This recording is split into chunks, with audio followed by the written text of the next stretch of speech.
Good afternoon. Greetings. Um, Welcome, welcome. Hey, Riley. While everybody's getting logged in, why don't we start with your question about new program director, one thing or another. that'd be great. Um, uh, Walk us through who you're trying to hire, what you're trying to get them to do first. Sure. So I brought on a teammate. I brought on a member to join the staff, and my goal ultimately is to develop them into the role of the program director. This individual had previous experience working at a martial arts school, so that was to my benefit, or so I think. And I really liked the individual, and we had him in, so I brought him onto the team. Now.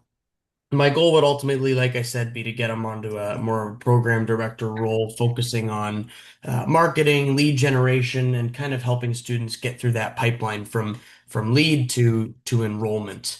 Mhm. So this individual will be doing a lot of first and second intros, doing a lot of enrollment conferences. Of course, I kind of have to start them on a uh, on a bit of a trial basis and a bit of a probationary period to kind of get him into the culture here and also teach him some of the business process. But that's where I've started. And I guess my biggest question was I've started him out at a base salary.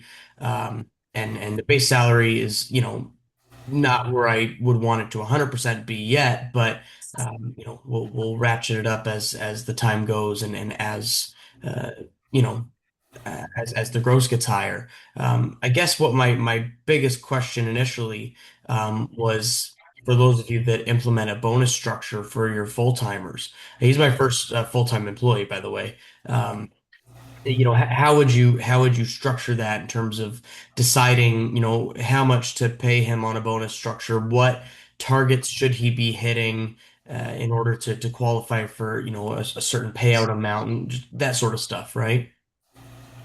Well, right. Let's start with winding the spool back a little bit. You said he's worked for another martial arts school. Yes, that's correct. It was before COVID, and then he lost his job when his school shut down. Okay, who did he work for? I mean, they were called United Family Martial Arts. They were a franchise um, out in Ontario here, uh, and they're pretty reputable. But I don't believe his role was that of a program director. It was more of an instructor role.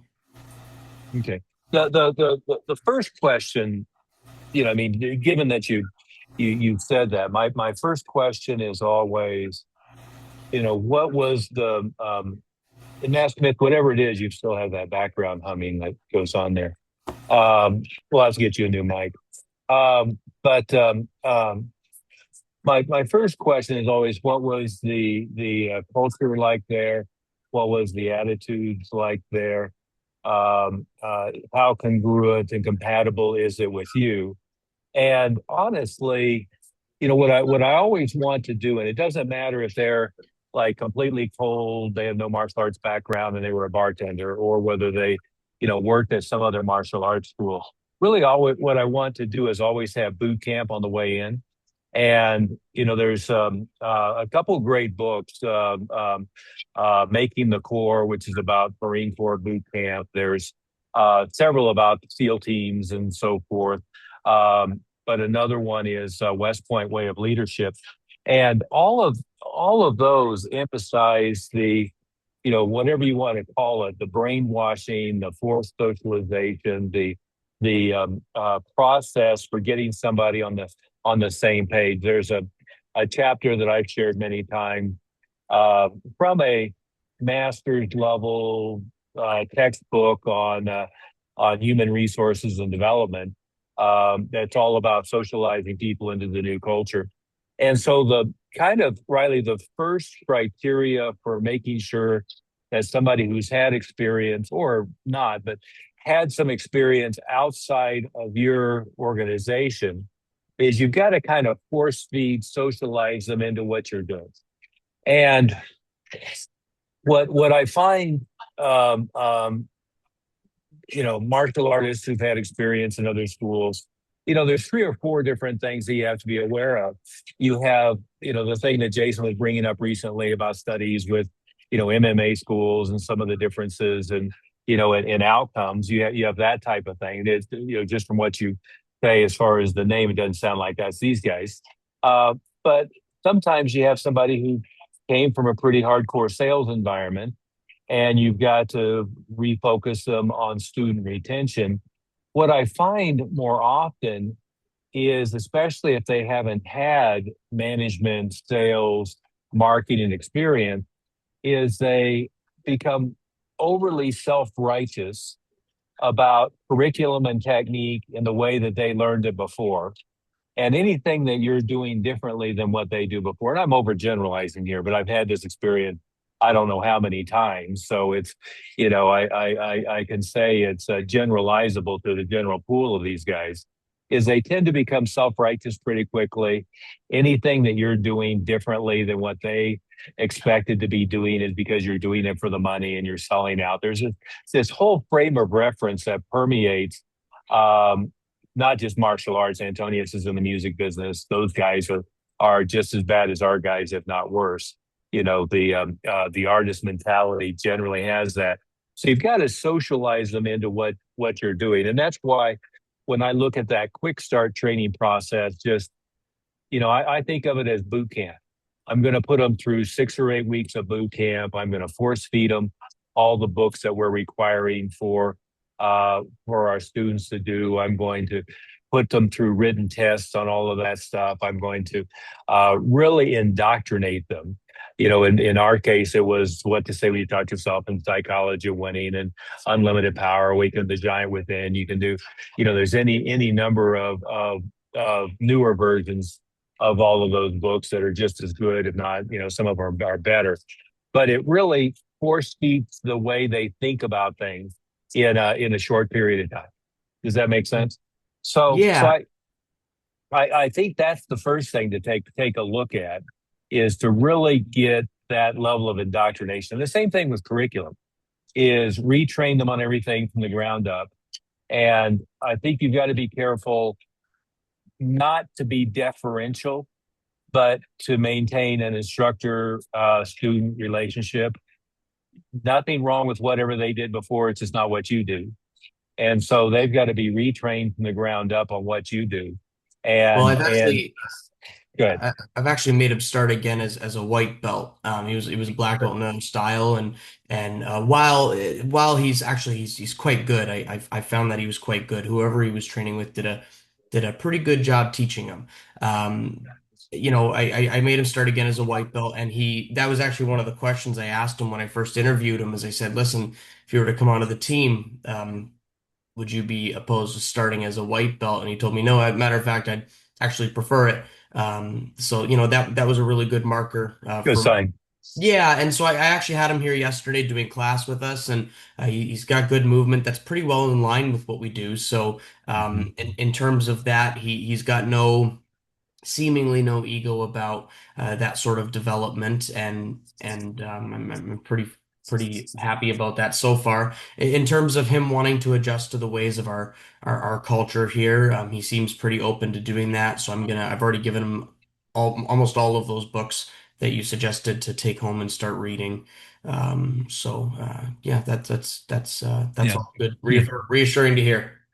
It may be what you're doing, but um, change the frame of giving them to him for him to go read to. This is a requirement the next 3 days. This is a requirement the next 3 days. This is a requirement this week. Here's the audio that you're required to listen to daily. Here's the video that you're required to watch daily. Here's the written test.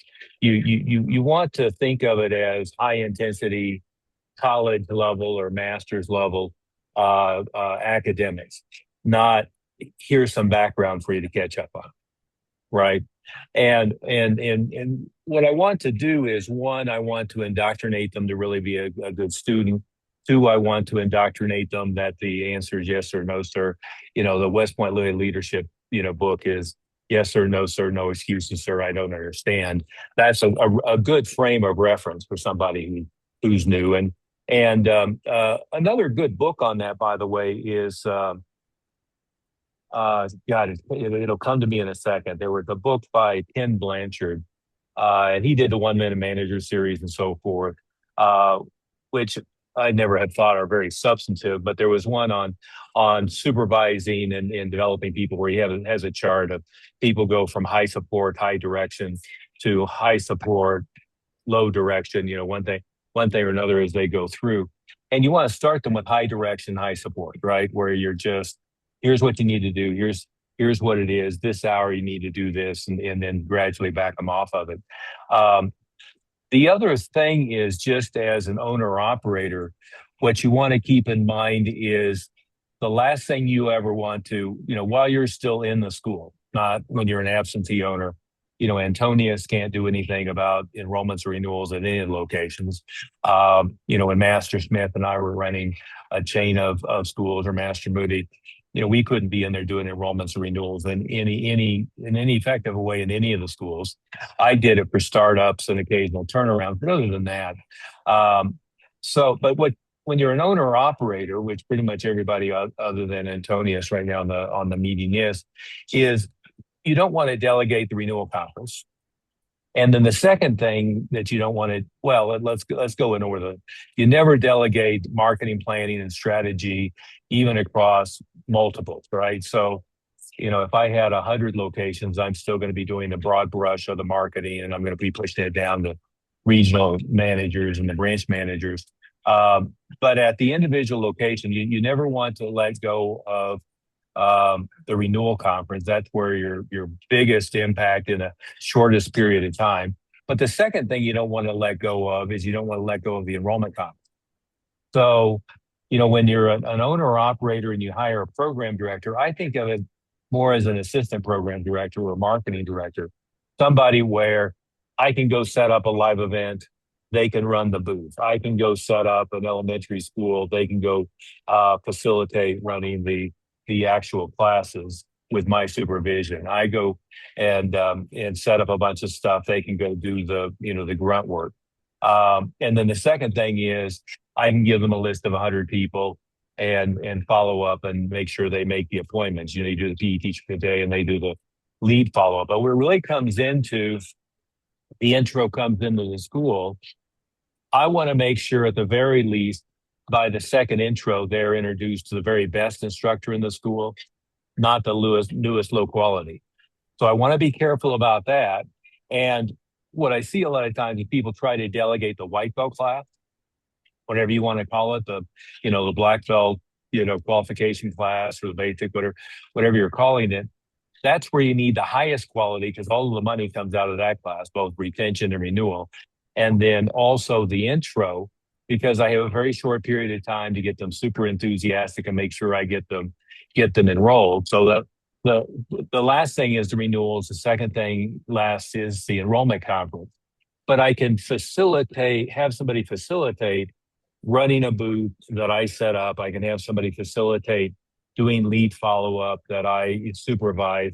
I can have somebody facilitate doing confirmation calls, reading, maybe teach them how to do the first intro pretty well, and then hand them off to me for the enrollment. So when you're in an owner-operator situation, this is, if we go back to NAPNA and Maya, I always saw they did everything exactly backwards. Is NAPNA was trying to teach everybody to hire a program director so you as the master instructor don't have to sully yourself with sales. It was a stupid approach. The right approach was I want to maintain the belly to belly, face to face on helping somebody set the objective and follow through to black belt. And I want to maintain the belly to belly of welcoming them into the school. And then I want to delegate a lot of the other support around it. Does that make sense, Riley?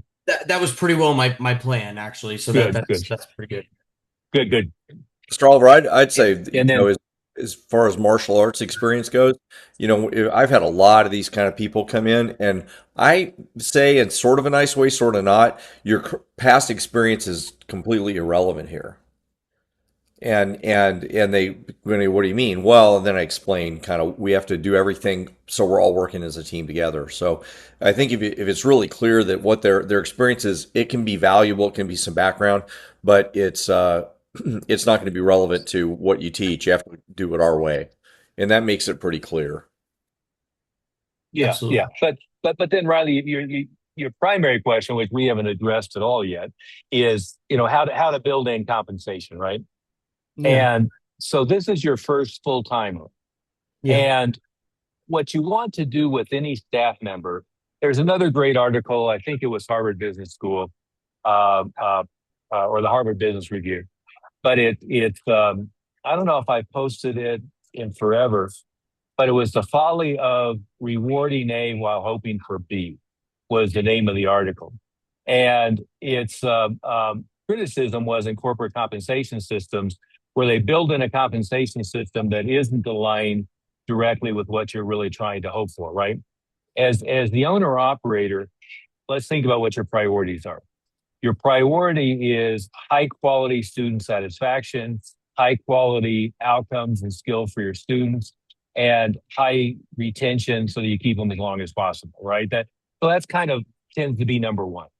Number two is to feed enough students into the pipeline so that you can hit your enrollment targets.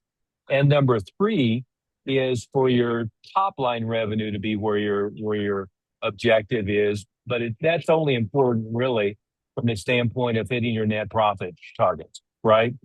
So it would be, I could have a school that hit $1 million a year or $5 million a year and spent 6 million or spent 1 million. The objective isn't to have a high grossing, low profit school.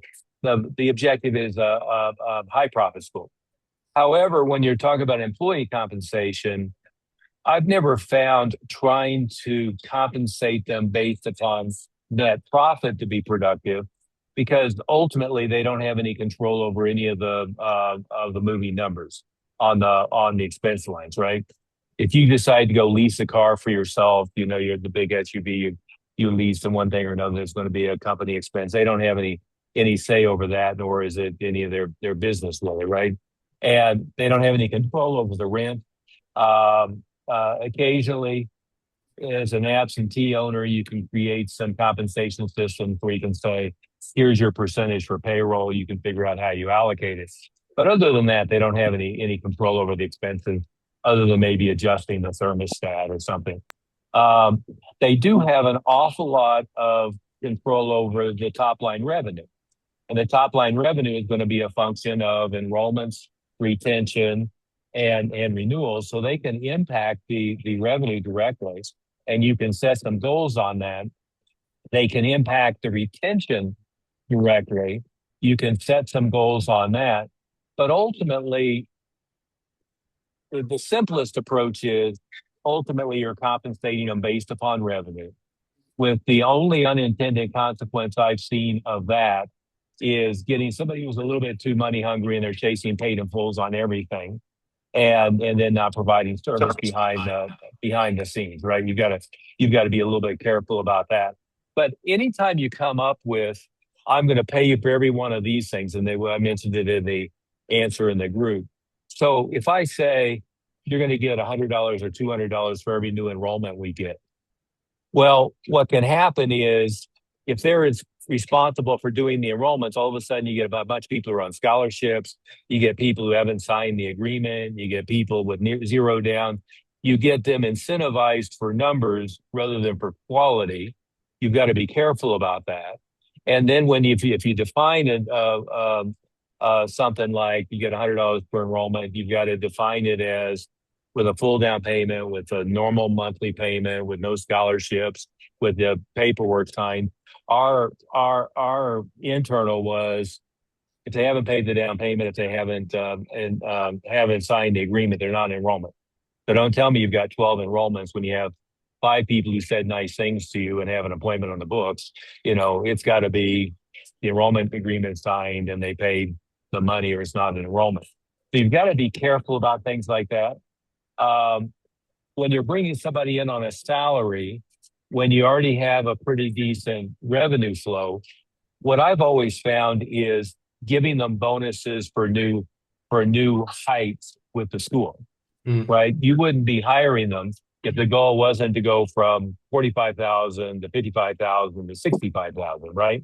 So, what I can say is, you're on this salary. But if we add 10,000 to the gross in the next 90 days, then I'll give you 10% bonus of the increase. If we hit another 10,000, right, you can build something like that in where here's our baseline, here's your base salary. Now you're getting incentivized for each new record we hit. You can do that with billing, you can do that with total gross, and you can do that with active count, although the one that's most easily fudgeable is active count. So I've seen schools where, this person's, they count somebody as active when the kid had a sprain, he's going to be out for 4 weeks. They count him as active because, the doctor said he can come back in 4 weeks. So they're thinking the kid is still active. That was my rule is they go in 1 week inactive, they go in 2 week inactive, they go in 3 week inactive. I don't care if it's on vacation, they're in a splint, whatever. If they haven't walked through the door, they're in the 1 week inactive, the 2 week inactive, the 3 week inactive, the 1 month inactive until they show up. And I don't care whether they're paying I care, but it's not active, doesn't have anything to do with their paying or whether they promised to come back or whether they have a medical excuse or they're a dad in, out of state, out of country. They've got to be actively attending class. Does that all make sense, Riley? Absolutely. So what I would historically do is first 90 days they're on probation. They're not really getting any incentive days. And then I would give them some thresholds. And some thresholds would be, a bonus based upon how many intros come in. If you're doing the enrollment conferences, it's kind of hard for them to, because what you'll have somebody who beats their ass on marketing and they generate 100 intros, then you only enroll 7 of them. Now they'll be annoyed that you're not doing a good job enrolling people, right? Even if that's not the case, you got to be careful about that. But I could give them some bonuses on how much traffic they generate. But ultimately, what I would do is say, here's our next objective. Here's your base. I'll give you a percentage over if we hit this number. And then here's our objective. I'll give you a percentage over if we hit this number. And you stair-step it in until they're just on a flat percentage of the school or their base salary, whichever is more. Understood. Thank you. Right. Yeah. I think it's always a mistake to have like 10 or 12 moving pieces. And I see people who give them 5% on retail sales, 10% on down payments, $30 for every intro, $50 for every enrollment. And by the time you're done, you've got a cluster where they can't keep in track how they're getting compensated. You have a pain in the ass to keep track of it. And all those things end up having unintended consequences. On a percentage of gross years ago, one of my old stories is I eliminated all retail sales from counting into the gross. And it was when I had one of my, kind of adopted son program directors, but he sold somebody a boxing ring for their basement. And, they were getting paid on gross. And by the time I figured it out between shipping and everything else, we were actually losing money on this stupid thing, but it was in the Century catalog. So he sold them a $5,000 boxing ring with $1,000 shipping and handling, and was thinking that he was suddenly getting an extra $600 bonus for selling the stupid thing that the guy had no use buying and we had no business selling. So you got to be careful about those kinds of unintended consequences. Yes, sir. Thank you.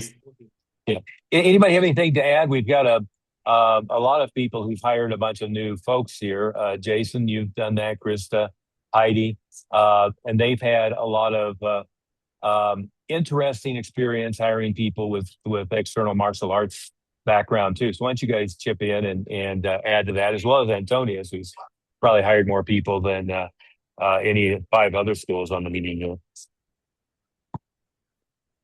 What I was going to add is, I let people know, look, there we go. So first of all, Marie and I, we've invested over $250,000 into our business, right? I went 7 years without taking a sick day when I first owned the school, because if I didn't teach, I didn't get paid, right? I have put a lot into this business, and now I'm getting to the point where, I don't have to work. So yesterday, we weren't in the school, right? We're getting to that point. I want my staff to understand I put in the time, I put in the work, I put in a lot of money. Yes, I'm getting bonuses. Yes, I'm doing this, but I've worked really hard to get to that point, right? And I want to do stuff like this for you, but you've got to put in that time also, I'm not just going to give it to you just out of the gate. That's not fair for anybody, right? So for us, what we typically do is we say, look, you work here for a year, and we also have certain benchmarks. So we started doing what Master Oliver said, which is that 30 or the 90-day probationary period. We've got 60 days because in the state of Washington, you have to give bonuses after 2 months. So we're saying, okay, let's do 60 days. Then they get the bonuses. Hold on. Yeah. Health benefits. Okay, they have to get benefits after a certain period. Yes, benefits. That's what I meant. Sorry, not bonuses, benefits. Yes. Okay. So that's what we do is, at 2 month mark, that's when you're going to, then you get the health bonuses, right? Benefits. It's not correct. Yeah. Correct. Right. Health benefits, right? Dental, vision, health, right? At the 6 month mark, that's when you're going to start being eligible for paid time off, but it's going to accumulate. You got to work towards that, right? And what we say is at the end of the year, I'm going to give you a bonus at the end of the year if things were going well. For us, at that 2 year mark, after 2 years, that's when you're eligible for what we have as our first bonus. So the school has to make it for us. It's $80,000. 80,000 is where that's the goal we have to hit. Any 10,000 above that, you'll hit us an extra bonus. If you're with us for 3 years, you get a higher bonus.